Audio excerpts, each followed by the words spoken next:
And then we came outside and he was trying to leave. And I told him, you're not leaving. And that's when I got the knife and did that. And I told him. Welfare checks and traffic stops are usually routine calls, but occasionally they uncover situations far more serious than officers expect. In this video, you'll see several unrelated encounters where ordinary police work quickly turns into major criminal investigations. Each case begins with a standard response and escalates based on what officers observe, what suspects say, and the evidence uncovered in real time. Some of these moments unfold within seconds, and the consequences are permanent. Amberly here? Amberly? She passed away. What? You did what? What? I shot her. Is Amberly here? Amberly? She passed away. I shot her. What? You did what? I can't read. I shot her. Okay, hold on, come here. Where is she? Just put her hands where Where is she? Watching something. She's in the back.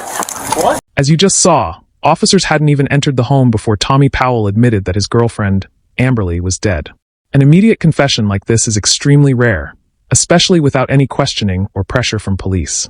At that point, officers are legally required to secure the scene, locate the victim, and ensure there is no ongoing threat. Everything shifts from a welfare check to a homicide investigation almost instantly. Independent police here, make something known! Go.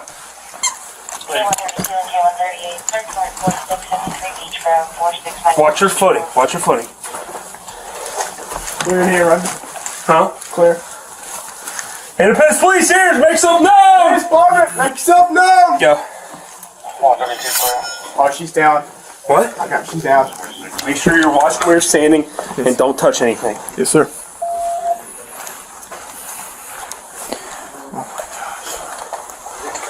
When? When did you do this? Intact male subject over the door, ready to shot the victim. Also, firearm on the ground. Yeah, just stay here. Once inside the residence, officers quickly confirmed the presence of a deceased person and began treating the home as an active crime scene. Their priority here is preservation of evidence and officer safety. At the same time, another officer remains with Tommy outside, separating him from the scene while gathering basic information that could clarify what happened and whether anyone else is involved. Rungy, you guys good? Yeah, we're good. All right. Hold on. Sorry.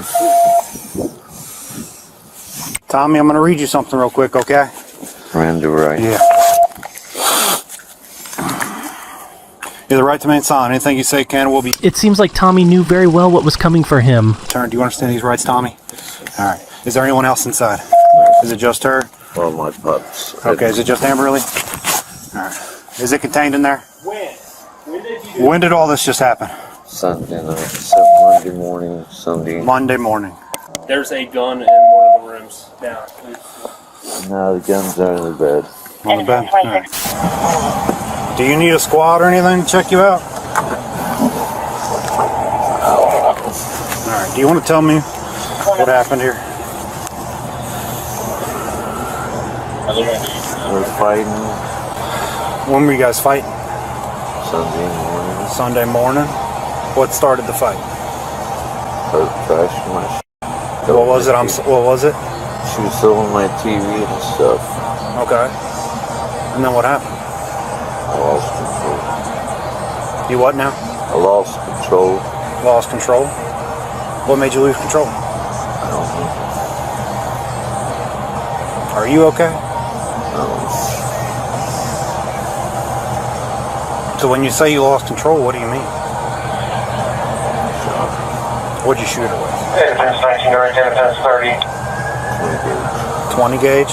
Go ahead. Alright. So it was a shotgun you shot her with? Hey, I gotta get my body camera. Do you guys need anything from the office at this point? Do you know what today is right now? How long you been inside the house for? Where? 3 or 4 days? Have you left the house or anything? 3 to 7. There's no one else at the office. You don't know what today is though? Okay, 132, signal 3. Do you know what month it is? Who's the president? Tommy's behavior during this interaction stands out.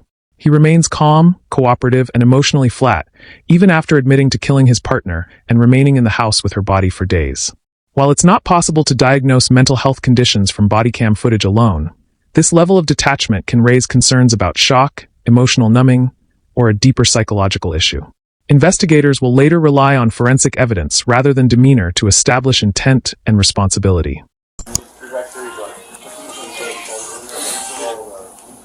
Chief, are you in here?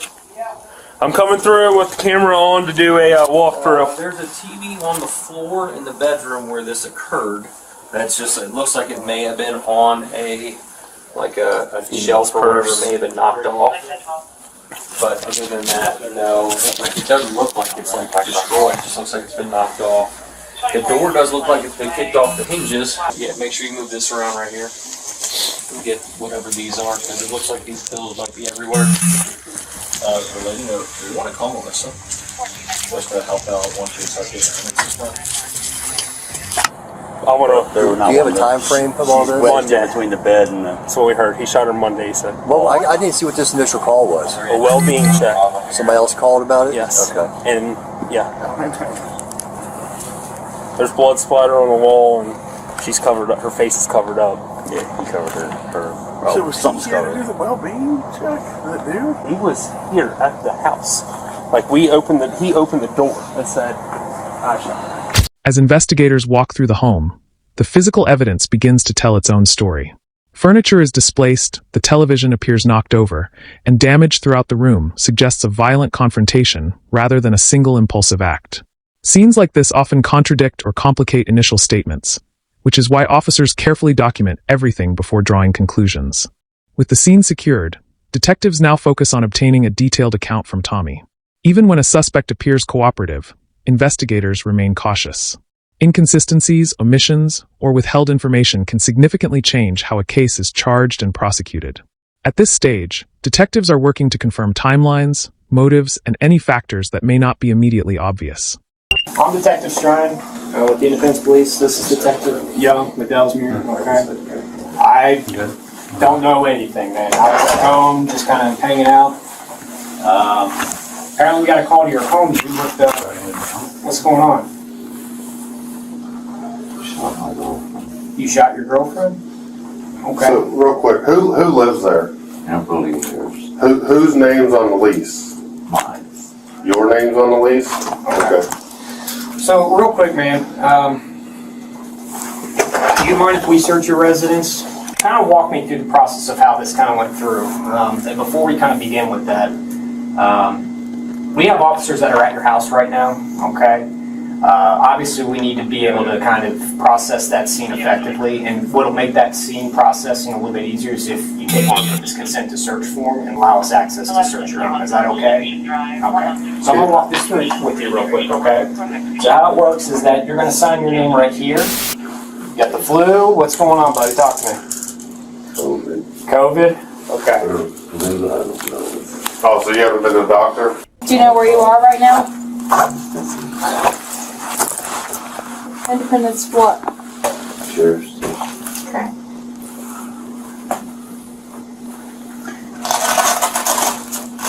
Do you want to go to the hospital so they can see what's going on with you? Please. Have you tried to communicate with anybody since Sunday, by any chance? No? Not like family members, any other friends, her friends perhaps? You haven't tried to talk to them at all? Okay. Everybody stand up. I'm going to take some pictures of you real quick against this wall. Real quick, we're going to try to be as quick as we can, okay? Do me a favor, stand up, stand straight up this way, kind of look at me. Please don't kick that over. He is talking about his puke. Tommy puked into a trash bin. Stand up against that wall for me.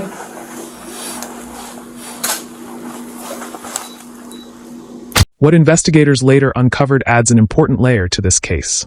Just 1 month before her death, Amberly had taken out a life insurance policy naming Tommy as the beneficiary. While this alone does not prove motive, financial gain is a factor prosecutors consider when evaluating intent. Ultimately, Tommy confessed in court and received a life sentence. Hey, Officer Volk, the Osceola Police Department. Reason I stopped you is your speed. You know how fast you were going? Nah, you went faster than that, man. Where are you coming from? Indiana? Alright. Is this your rental then, or what? Yours? You got your ID with you? Anything inside the vehicle I need to know about? What's that? No. Any marijuana? The next incident begins as a routine traffic stop for excessive speed. Officers often pay close attention to rental vehicles, especially when travel timelines and locations don't appear to match the driver's explanation. These details matter because rental cars are frequently used to avoid tying contraband directly to an individual. Yep. Traffic stops lead into a lot of different things, ma'am. Nope. Traffic stops lead into a lot of different things. Okay. Yep. Nope. You'd be surprised what we find out here. Well, I'll be back with you, alright? They were going 90. What's that? They were going 90. You're going 90? But they're saying that they're coming from Indiana, going back to the cities. But they rented it at 10:58 p.m. on the 22nd, so like 6 hours ago. And it has to be returned tonight by 9 p.m. back in Chicago.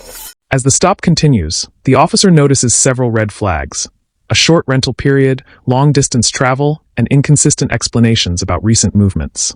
None of these factors alone are illegal, but together they can form reasonable suspicion, allowing officers to ask more questions and request consent to search. Is there anything on you, man? Guns, knives, anything? Mind if I pat you down? Come on over here, man. Stay sweet. There you go.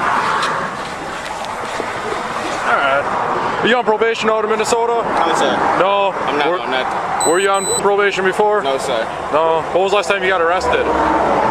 Probably like a few months back or something like that. What was that for? I got arrested in a car in a vehicle with some guys, so Alright. it was about like 2-3 months ago or something like that. Right. Probably 2 months ago. Alright, what did you get arrested for though? Being with somebody, I guess they was... That's not illegal. What did you get arrested for? I got arrested for being with somebody. It was like basically they was coming, somebody had a warrant and they was... Like he had a warrant for his arrest. Yeah. He was in the car with me, I was driving. And that's when I got pulled over, I got arrested with him. What did they charge you for though? PC, weapons. Okay. Yeah. Alright. When was the last time you got a drug charge? That you at least got charged? That was the same thing. Okay. That was, I guess it was paraphernalia in the vehicle when they towed the vehicle. Is there anything inside the vehicle tonight, man? Nah. If you got a little bit of weed or a pipe, I'll toss it, but... I don't have Alright. I wouldn't lie to you about that. She just really picked me up from Indiana. I would have flew, but the cost too much. Yeah. And I was trying to take the bus, but I still didn't have no way from Indiana to get to Chicago, pretty much. The megabus is the cheapest. Yeah. They don't have that up in Indiana. How'd you get down there? Say that again. How'd you get down there? Where, to Indiana? Yeah. I drove down there. I drove with my brother to Indiana. This was a while back, probably like a few weeks or something like that. Alright. A week ago, 2 weeks ago. Did I do something wrong or something? Well, this is a little weird, man. What's a little bit? Like a rental that's supposed to be returned in the same city, to go up, to go back. You don't know how long you've been down there. You have a pretty good criminal history going on. She actually doing me a favor. And why didn't she just get you a one-way and you go drive it to Minnesota and turn it in and be done? Bro, it costs $700, $800 to do a one-way in that vehicle. Well, believe me or not. That's because they already factored the miles in. She's going back to Chicago though. Yeah. With her dad and them. No, that's why. Then they're gonna rack up the miles because you pay per mile. I'm pretty sure. It's free. So. No, it's free mileage. I chose to drive here so she could sleep because she got to drive back. You know? Too long. And you're a convicted felon, right? Yes, sir. All right. Yeah. I have been convicted 2010. Okay. Like I was a juvenile then. All right. So what was that for? It was for aiding and abetting, basically. I want to say it's like murder, basically. Okay. I was a juvenile, so somebody died, basically. I went to jail. I was there. What's yours inside the vehicle right now? I can't hear you, bro. What's yours inside the vehicle? What do you mean? What's bags? What's yours? My duffel bag. Yeah. Is that it? Yeah. Does she have any bags? Yeah. She got her backpack. All right. Do you have a problem if I search your bag? Say that again. Can I search your bag? Yeah, I would say you could search it, but I would want to know why. Like, do you not believe me? No, I don't. At this point, the story Eric is telling begins to fall apart. His travel history, criminal background, and the logistics of the rental don't align. Officers are trained to look for patterns rather than single facts, and here, the pattern suggests potential criminal activity. This is why the officer becomes more direct and transparent about his suspicions. Alright, well, if I give you my bag and search my bag, I can go about my way and stuff? Yeah, if you guys got nothing, you're gonna be on your way. What do you mean got nothing? There's nothing in the car. Guns, I wouldn't lie about knives. that shit. Nothing in the car. Can I search the vehicle from bumper to bumper? Like I told you before, trying to make sure that everybody's doing what they're supposed to be doing, you know? Alright, so he already gave me permission to search his bag. That's why I'm asking you, because you rented the vehicle and you're in the vehicle. Alright? Alright, so do you have a problem if I search the vehicle? I don't think that's necessary. Yeah, and I'm asking you because you rented the vehicle and you're in the vehicle. Because for what I see on the interstate out here, it's not necessarily common to get a rental that's from Chicago and be driven up to the cities and return back to Chicago with his criminal history. Can I search your bag? No. All right. Hang tight. I'm gonna go get my certified narcotics canine. Stay there. I'm gonna get it, bro. Nope. Stay there. He's pissed, so that's getting on her nerves. Fine. Like, you pissing her up, that's my girl, that's fine. bro. Understand me. That's fine. Is there anything inside the vehicle? No, sir. All right. Chick. Chick.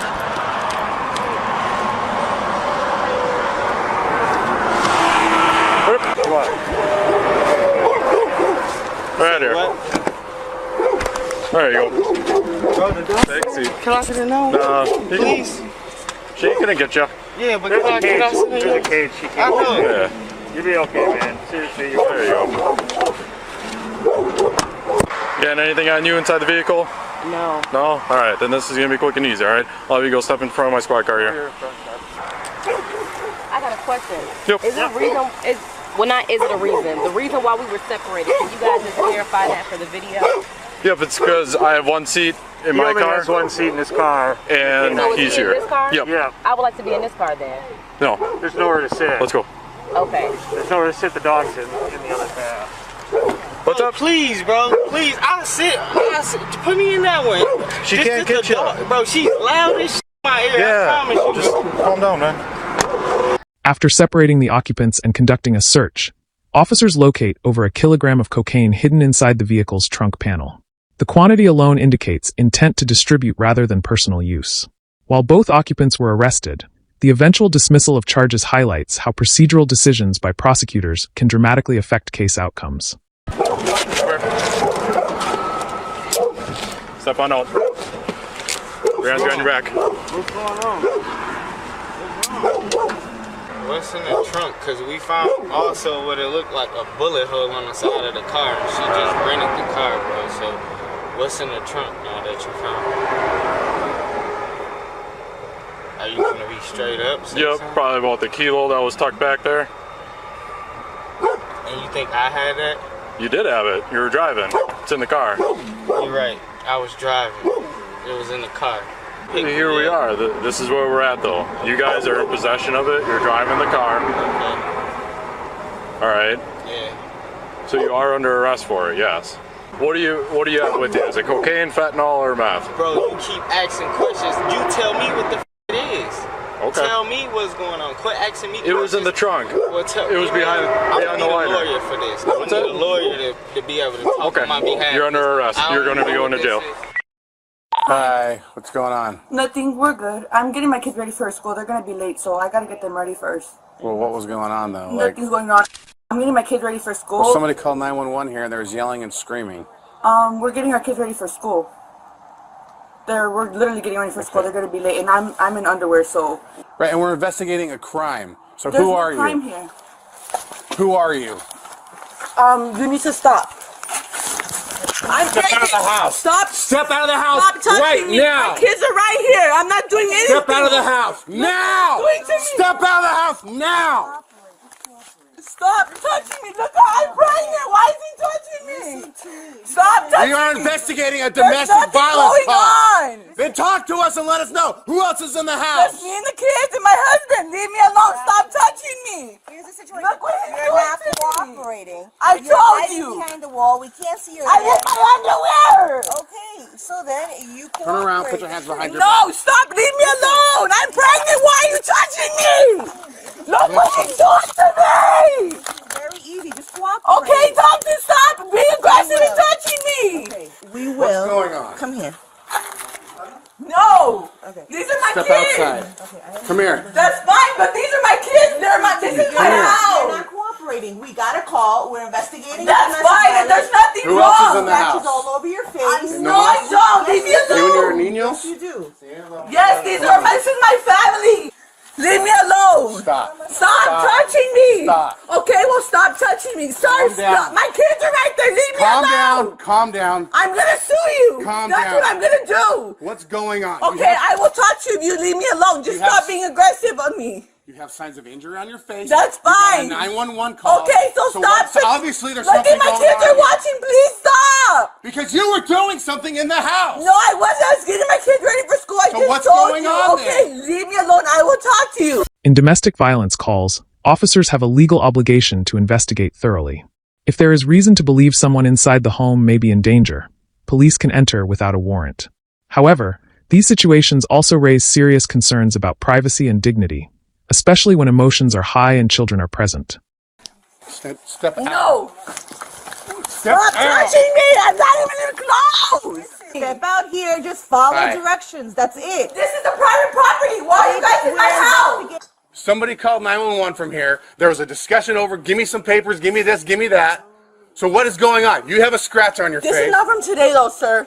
We This is literally from- just got a call. Yes, I understand you guys got a call, but this is not from Who today, called? though. I'm not sure who. It's early in the morning. I just woke up. I don't know who called. I'm not watching my neighbors, sir. I don't know. While the woman was giving her statement, her husband was talking to another police officer. He revealed that he was a victim of domestic violence and that his wife had beaten him that morning before the police arrived. She also slashed the tires and windows of his vehicle with a knife when he said he was leaving. You took a knife to this window trying to crack it to force him to give you the papers. Do you see what I see here? Yes, but after he scratched me. No, you don't know what happened here. You don't So understand. tell us. So tell us. That's what I'm telling you. Yeah, so tell me. Yeah, you're just seeing what he said. We woke up and I told him since yesterday, I was going to let him use her. But he doesn't provide for her. So I told him this morning, I need my papers before you leave. Because I'm going to file taxes. And he refused. And he was getting me and shaking me. And so I had to get him down to the couch because that was the only way to get out from him. And I'm scratching it, told him, if you don't stop, I'm going to call the cops. Okay, And then we came outside and he was trying to leave. And I told him, you're not leaving. And that's when I got the knife and did that. And I told him. He's saying that you do this constantly. You take advantage of him because he's illegal. He doesn't have standing in this country. And you threaten him. He's the one that dialed 911. I just confirmed. He dialed 911. He's fed up with the situation. He said he provides, he pays rent here, he Not all provides the for the time. girl, he provides even for the kid that's not his. She takes all his cash. He has no standing, Yeah, can't that's pay a lie right checks, there. can't pay any of that. That's a lie. Has no proof, has him he's fed up with it. He's fed up with the He does situation. not pay everything. He's always been afraid to call 911 because her English is better and feels that he's the one that would be arrested. Can you let her talk He's without been interrupting, please? Thank you. So he goes inside, argues. She says no, continues to argue, goes from 0 to 100 about these papers. So he's like, look, it's my girl, I provide for her, I pay your rent here, just let me go. Not all the time. It's my money. So I'm going to arrest you for domestic violence, criminal damage, and disorderly conduct. I'll make it as quick as I can so you can get back here. Okay, but I don't think that's fair, though. it doesn't matter what you think is fair or Yeah, not. but he started it first, though. I understand, the but state of Arizona says if we have probable cause to believe a crime occurred, that he's not eligible, though, to be with the kids by okay. himself. So who is? I don't have anybody. Okay, then we're gonna have to take them to DCS custody. That's our only option. Why can't he go and I stay with the kids? If they're Because with- I have probable cause to believe that you damaged his truck for no reason. There's no reason for you to go out there and start damaging his window. I think he should go because if it was he the one who started it. You are going to go. If you're defending yourself, if he's defending, I don't know. Right. But what I do know is you had no reason to go out there and stab his windows and stuff because you wanted, or his tire, because you wanted the paperwork from him. You know what I'm saying? As more information comes out, officers determined that the male partner had been financially supporting the household while being threatened due to his immigration status. Exploiting someone's legal vulnerability can be a form of coercive control, and when combined with physical damage and threats, it meets the threshold for domestic violence under state law. Huh? Samantha? Yes. Can you stand over here for me? It's not an option. I'm not doing a photo. You have to. I'm not. No, I don't want my picture on there. Don't for me again. I will Stop charge you. touching me! I will charge you with a felony for resisting. Stop! I'm not doing Stand anything up. to you. Leave me alone. No! Take a picture.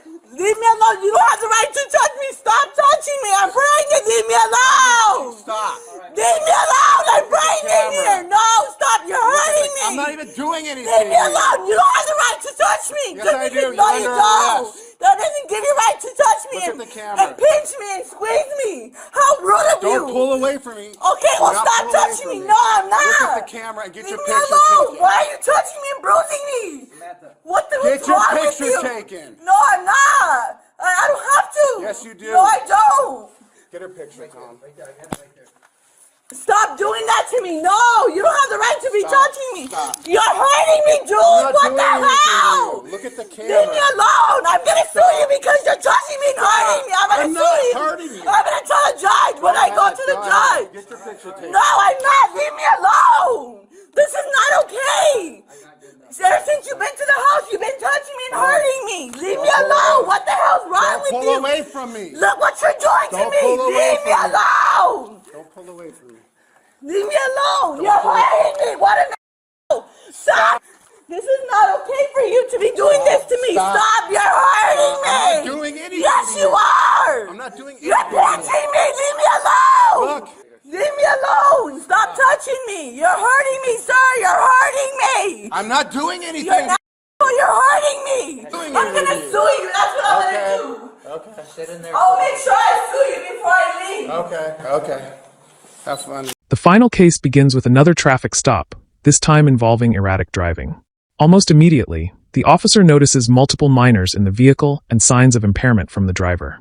Situations like this trigger heightened concern because impaired driving with children present significantly increases legal liability and potential charges. Hey there. Hello. How are you? All right. Just all right? Yeah. Okay. Is your driver's license? Yeah. Here's your wallet right there between your legs. Oh, sorry. I'm just a little bit nervous. So was I. The way you're driving? Huh? I said, you mentioned that you were nervous? Right. I was nervous while I was behind you driving down I-40. You were in lane number 1. At times, you went all the way from lane number 1 all the way over. Then you were a signal, had problems keeping your vehicle one lane. And then when you merge on from westbound 40 to northbound 25, you took that curve way too fast. I did. I'm sorry. I thought you were going to crash. No, I don't. I didn't say. I don't think so. I'm just saying I thought you were going to crash. And then you have a bunch of kids in the car. How many kids? You have 1, 2, 3, 4, 5, 6. Who are these kids to you? This is just my friend. That's your friend? Yeah. How old's your friend? 18. That girl's not 18? Huh? That girl's not 18? Yeah. No, she's not. No, I don't think she is. That girl's not 18. Trust me. She don't look 18. Ma'am, how old are you? I didn't ask you your name. I asked you how old you were.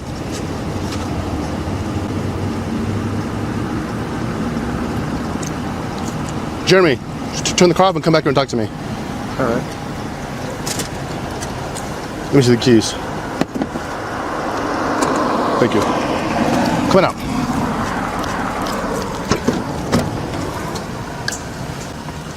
Why's your zipper, your buttons down on your crotch? Well, I probably just forgot. Okay. I'll button my zipper.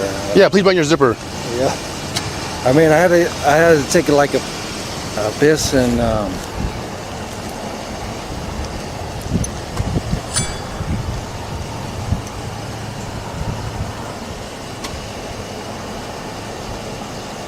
When did you last drink? like probably it's been a little while. Like an hour? I would say it's more than like maybe 2? Yeah. Roughly?